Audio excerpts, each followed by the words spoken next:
Pues hace unos días a Valve se le ocurrió incursionar en el mercado de las consolas portátiles, y es que ahí viene el primer error de la comunicación de todos los medios. El Steam Deck no es una consola portátil, es una PC portátil, aunque bueno, actualmente ya cualquier consola es una PC. Atrás quedaron los tiempos en los que cada pieza de hardware hacía una cosa distinta, hoy todo recae en el talento de los estudios, pero sigamos.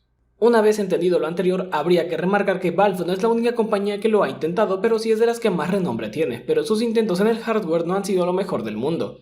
En el mercado de las PC portátiles tenemos a representantes interesantes, cosas como la Aya Neo y lo que hace la gente de la GP de Win, pero existe un gran inconveniente, el precio. Normalmente el precio inicial de estos dispositivos suele empezar desde los 700 a 900 dólares, lo que lo hace algo muy poco competitivo, y es solo accesible para la gente que de verdad sea entusiasta en cuanto a tecnología se refiere y que además la pueda pagar. La mayoría de estos proyectos vienen financiados por Kickstarter o campañas similares pero con otro nombre, como el caso de la Aya Neo, y en otras cuestiones son impulsadas por compañías que quieren atender a un nicho en específico, porque era un mercado poco explotado y la tecnología en miniatura ha llegado a un punto en el que puedes tener cosas muy potentes en un espacio muy reducido sabiéndolas acomodar bien. Creo que la que más ha tenido éxito es el intento de GP de Win, ya que ha habido muchas reediciones de su hardware a lo largo del tiempo, aprendiendo a reducir costos y abaratando componentes, pero eso ni de cerca la coloca en algo que sea medianamente accesible o que sea visto con los mismos ojos que el hardware de una consola. Y si al precio sumas que la manera de conseguirlas no es algo sencillo, pues tienes dos grandes barreras de entrada. Steam no es la primera vez que lo intenta en cuanto a hardware, de hecho, hace varios años habían levantado revuelo con algo conocido como Steam Machines o Steam Boxes, las cuales no eran tanto un intento suyo, porque lo que habían hecho era hacer que las otras compañías ensamblaran sus cajas y Steam certificaba si es que podían correr todo lo de la biblioteca o no. Hubo varios fabricantes que se sumaron al barco, entre ellos la gente de Alienware, y desde ahí tenían como principal sistema operativo el Steam OS. A esas consolas no les fue tan bien, ya que 3 años después Steam dejó de hablar de ellas. Pero Steam no es la única que lo ha intentado, Nvidia también lo hizo, pero de una manera un poco más pasiva, siempre apoyándose en su servicio de streaming, ya que lo más parecido a la tendencia portátil es algo conocido como Shield Portable, el cual era literalmente un control con una pantalla pegada que permitía jugar títulos que se estaban transmitiendo desde una computadora que cumpliera con ciertas especificaciones de hardware, es decir, que los pudiera correr. Siguiendo en esa misma línea, ellos crearon otra serie de dispositivos conocidos como Nvidia Shield, los cuales son un dispositivo que permite de igual forma la transmisión de juegos jugados desde su servicio de stream, pero con otras características adicionales que la hacen más cercana a un Chromecast o una TV Box. Continuando con Valve, ellos no dejaron de intentarlo, ya que como se dieron cuenta de que correr las cosas de manera nativa en los fierros no era lo ideal, decidieron dar un salto como Nvidia al streaming. Es por eso que lanzaron un dispositivo conocido como Steam Link, el cual era básicamente un Chromecast, pero que te permitía recibir la señal de una PC que sí estuviera corriendo los juegos de tu biblioteca de Steam, pero de igual forma es algo que se ha apagado desde su lanzamiento y no trascendió hacia ningún lado en realidad.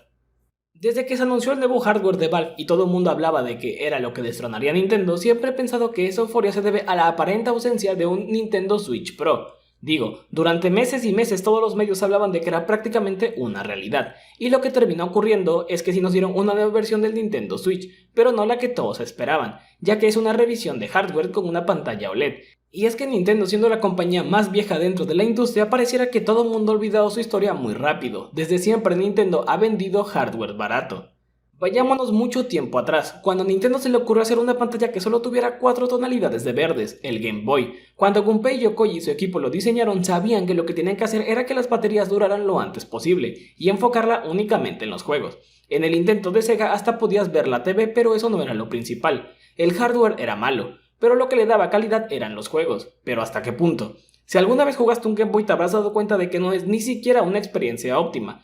Todo el tiempo tienes que estar buscando un correcto ángulo de visión y dentro de los juegos a veces era difícil distinguir las cosas por las tonalidades de verdes. El Game Boy fue lanzado en 1989 y su juego más exitoso llegaría 7 años después, Pokémon, el cual obviamente revitalizó las ventas de la consola a un punto en el que no hacía falta nuevo hardware, ya que el software era quien movería las piezas, al punto de que la primera generación entró al libro de récord Guinness como el RPG más vendido de la Game Boy, y estamos hablando de que para ese momento el Game Boy ya tenía tecnología de hace unos 16 años.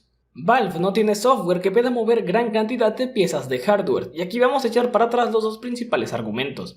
Tienes toda tu biblioteca de Steam, eso obliga al usuario a crearse una, además de que si ya tienes una cuenta de Steam, deberías tener una PC que fuera capaz de correrla o al menos la mayoría. Puedes emular hasta Switch, ajá, pero hace que tengas que meterte en cuestiones de configuración y modificar el sistema operativo de la consola para lograr instalar el emulador, descargar las ISO o ROMs y esperar a que puedan correr de una manera decente sin tener que meterte a configurar cosas dentro de los emuladores. Para nadie es sorpresa que la gente que juega en PC es muy diferente a la gente que juega en consola, principalmente en hábitos de consumo. Están acostumbrados no solo a comprar y tener cuentas en tiendas digitales, sino a experimentar con su hardware al máximo y a veces hacerlo lo más personalizado posible.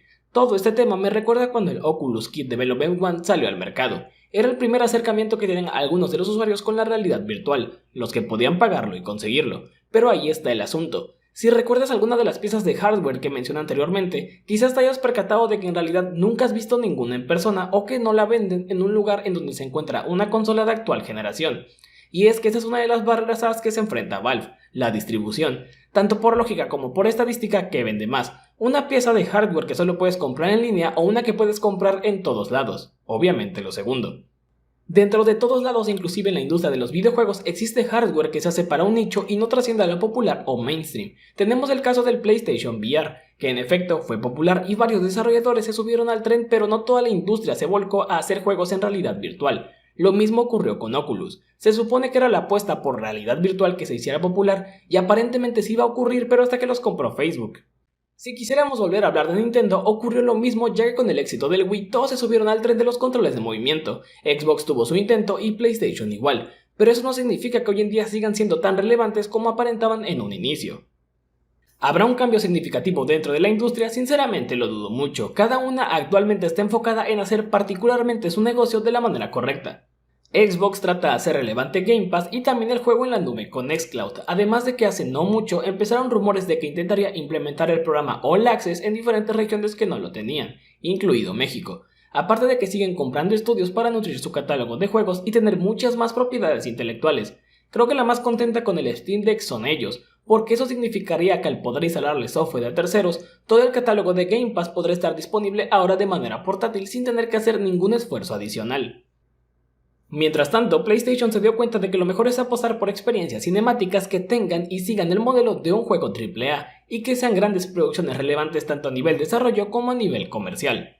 Mientras escribo esto, las preventas de la Steam Deck ya empezaron y todo fue un desastre, desde personas que sí pudieron comprarla y de la nada les desapareció del carro, gente que nunca pudo iniciar sesión en su cuenta para hacer el intento, y otros a los que simplemente el producto nunca les apareció para añadir al carro de compras. ¿Significa entonces que fue un éxito? Pues no del todo. No dudo que una parte de las compras sí hayan sido por gente que quería el dispositivo, pero es obvio que una buena parte se la llevaron los revendedores, así que habría que medir cómo es que la empresa busca o puede contrarrestar eso.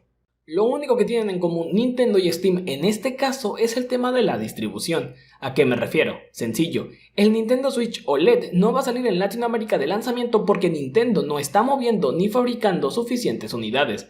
Es tecnología vieja que logró comprar a un precio muy barato, y la PC de Valve tampoco saldrá de este lado del mundo de manera directa con ellos, es decir, habrá que comprarla con terceros, obviamente solo incrementará el precio a niveles mucho más altos y mucho menos accesibles. Aquí entramos a otro punto interesante, el negocio de Valve y Nintendo son completamente diferentes y eso se ve reflejado aquí. La gente de Steam está perdiendo dinero con cada unidad que fabrica, mientras que Nintendo ya llegó a un punto en el que el Switch es algo redituable por donde se le vea, tanto por la venta de juegos como por la venta de hardware. Y es que si tomamos las palabras de Gabe Newell en la entrevista de IGN, él comentaba que establecer el precio había sido lo más difícil del asunto, porque por un lado tienes los precios poco accesibles de una PC portátil y además tienes que competir contra consolas de actual generación o de posterior que aún siguen en el mercado. Si seguimos dentro de ese mismo punto nos encontramos otra cosa. Ya dije que lo que termina vendiendo un hardware son los juegos, pero ¿qué hay de los que lo hacen? Es obvio que los juegos en PC son mucho más baratos que en las consolas, pero eso no significa que sea negocio ni para los desarrolladores ni para los publicadores. El negocio real se encuentra en aquellas tiendas que te lo siguen vendiendo a un precio muy similar de lanzamiento tiempo después. Lejos de que el Steam Deck vaya a moverle el tapete a Nintendo, se lo va a mover a Nvidia, Alienware y demás compañías. Aquí dejo fuera a los fabricantes independientes porque muy posiblemente ellos ya tengan a su parte del mercado y porque no pueden competir de manera directa por el rango de precios. Como ya había mencionado antes, todas las compañías anteriores ya habían diseñado hardware con anterioridad, pero nunca había tenido un impacto de este calibre con ellos. Si me lo preguntan diría que Valve apunta a un terreno seguro, queriendo vender como mínimo de unas 5 a 10 millones de unidades dentro de su primer ciclo de vida, inclusive durante el primer año fiscal.